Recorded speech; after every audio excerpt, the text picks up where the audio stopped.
ଆରବର ପିଉସା କୁହନ୍ତି, ଯାହା ହଉ ସବୁ ସେଇ ପ୍ରଭୁଙ୍କ କୃପା। ଆମ ଇତିଶ୍ରୀ ବୋଉ ଠିକ୍ ଠାକ୍ ଅଛି, ଆଉ ଆମ ସାଙ୍ଗରେ ଅଛି। ହେଲେ ଆମେ ରଙ୍ଗୋଲି କଥାଟା ଭୁଲି ଯିବାଟା ଠିକ୍ ନୁହେଁ। ଶାଳକ ମହାଶୟ, ତମେ ହିଁ ନିଷ୍ପତ୍ତି ନିଅ, ଆମେ ରଙ୍ଗୋଲି ବିଷୟରେ କ'ଣ କରିବା।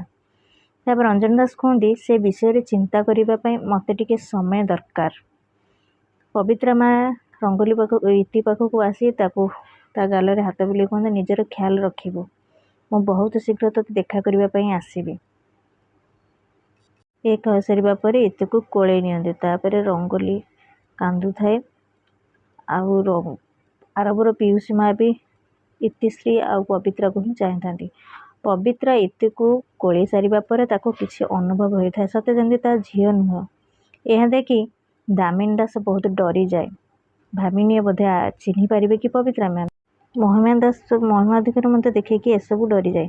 ତାପରେ ଇତି, ମୁଁ ଏବେ ଆସୁଛି, ତୁ ନିଜର ଖ୍ୟାଲ ରଖିବୁ, ନିଜର ଯତ୍ନ ନେଉଥିବୁ। ତାପରେ ଇତିର ବଡ଼ ମା ଇତି ପାଖକୁ ଯାଆନ୍ତି ଆଉ କୁହନ୍ତି, ଡମ୍ବରୁ ନିଜର ଖ୍ୟାଲ ରଖିବୁ। ସିଏ ବି ଇତିକୁ କୋଳେଇ ନିଅନ୍ତି। ମୁଁ ଆସୁଛି, ତୁ ତୋ ନିଜର ଯତ୍ନ ନେବୁ। ତାପରେ ରୋମି ମଧ୍ୟ ଇତି ପାଖକୁ ଆସୁଛି। ବହୁତ ମିସ୍ କରୁଥିଲି ତତେ ଇତି, କେବେ ଭାବିନଥିଲି ପୁଣି ଏମିତି ହବ ଯେ ତୁ ପୁଣି ଫେରି ପାଖକୁ ଫେରି ଆସିବୁ। ତାପରେ ରୋମି ବି ଇତିକୁ କୋଳେଇ ନିଏ। ଏହା ଦେଖି ଧନଶ୍ରୀ କୁହେ, ଆଇ ଆମ୍ ସୋ ହାପି ଇତି, କି ତମେ ପୁଣି ଥରେ ଫେରି ଆସିଛ ପବିତ୍ରା। ତାପରେ ପବିତ୍ରା ଆସି ରଙ୍ଗୋଲି ପାଖକୁ କୁହେ, ଚାଲ ରଙ୍ଗୋଲି ଯିବା। ତାପରେ ରଙ୍ଗୋଲି ଏପଟକୁ ସେପଟକୁ ଚାହେଁ, ଘରକୁ ଚାହେଁ, ରଞ୍ଜନ ଦାସକୁ ଚାହେଁ, ପିଉସୀ ମାଆକୁ ବି ଚାହେଁ, ସମସ୍ତଙ୍କୁ ଚାହେଁ ଆଉ ସମସ୍ତେ ରଙ୍ଗୋଲିକୁ ବି ଚାହୁଁଥାନ୍ତି। ପିଉସୀ ମା ତ କିଛି କହି ବି ପାରୁନଥାନ୍ତି। ପିଉସା ମଧ୍ୟ ବି ଚାହିଁଥାନ୍ତି ରଙ୍ଗୋଲିକୁ। ରଙ୍ଗୋଲି କାନ୍ଦି କାନ୍ଦି ସମସ୍ତଙ୍କୁ ଚାହିଁ ଚାହିଁ ଯାଉଥାଏ। ତାପରେ ବାଟରେ ଗଲା ସମୟରେ ଆରବକୁ ଭେଟେ। ଆରବ ତା ବାଟରେ ଠିଆ ହେଇଥାଏ। ଆରବ ବି ରଙ୍ଗୋଲିକୁ ଚାହିଁଥାଏ, ରଙ୍ଗୋଲି ବି ଇତିକୁ ଚାହିଁଥାଏ। ଆରବ ବି ସେମିତି ରଙ୍ଗୋଲିକୁ ଚାହୁଁଥାଏ, ହେଲେ କିଛି କହି ବି ପାରୁନଥାଏ। ପବିତ୍ରା ମା ବି ଚାହିଁଥାନ୍ତି ଆରବକୁ। ରଙ୍ଗୋଲି ନିଜର ଆଖି ଲୁହ ପୋଛି ପବିତ୍ରା ମ୍ୟାଡ଼ାମଙ୍କ ସହିତ ଯାଉଥିବା ସମୟରେ ରଙ୍ଗୋଲିର ହାତକୁ ଆରବ ଅଟକେଇ ଦେଲେ। ଆଉ ତାପରେ ସମସ୍ତେ ଦେଖି ଆଶ୍ଚର୍ଯ୍ୟ, କ'ଣ ପାଇଁ କି ଆରବ ରଙ୍ଗୋଲିକୁ ଅଟକେଇଲା। ସମସ୍ତେ ବୁଲିକି ଚାହିଁଲେ।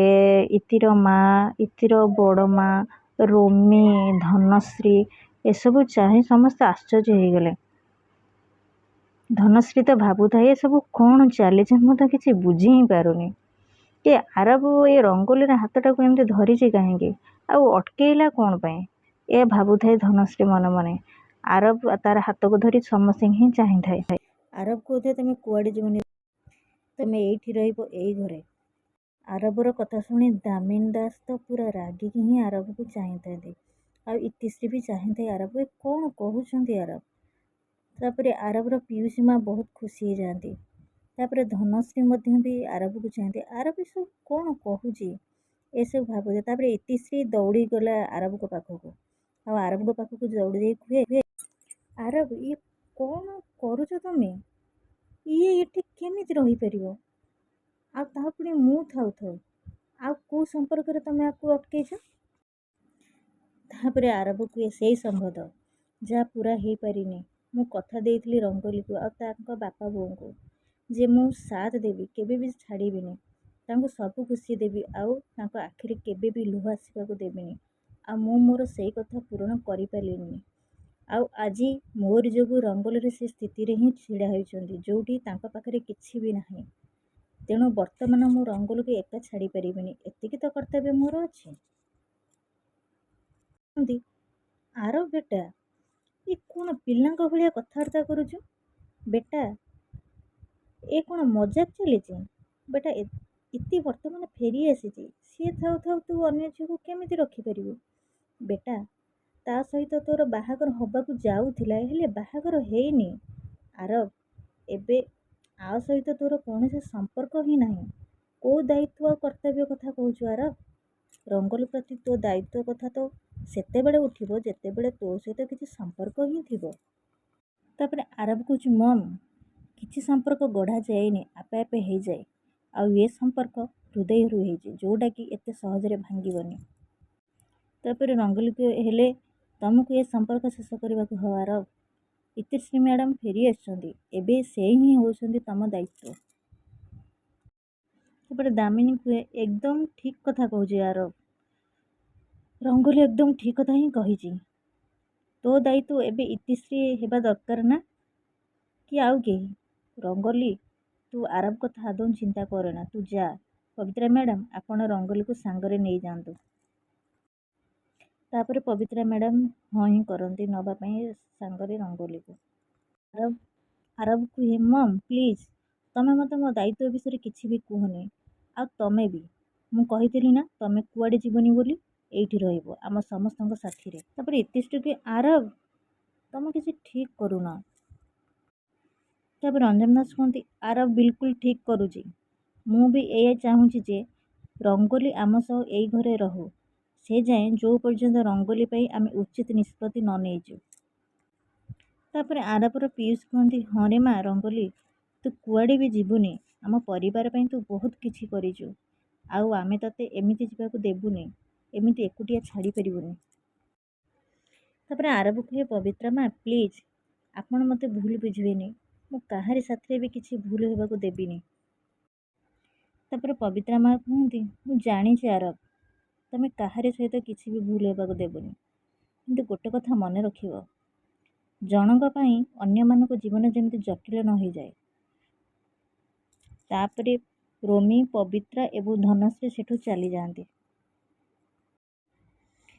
ତାପରେ ତା ରୁମ୍କୁ ଆରବ ଆସି ସବୁ କଥା ଏମିତି ଭାବୁଥାଏ। ଏମିତି ଭାବିବା ସମୟରେ ଇତିଶ୍ରୀ ସେ ରୁମ୍କୁ ଚାଲି ଆସେ।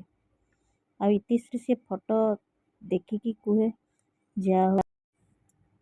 ଯାହା ହଉ କେଉଁଠି ନହେଲେ ନାହିଁ, କମ୍ ସେ କମ୍ ଫଟୋରେ ତ ମୁଁ ଅଛି, ନହେଲେ ତମେ ତ ତମ ହୃଦୟରୁ କେବେଠୁ କାଢ଼ି ସାରିଛ ମୋତେ।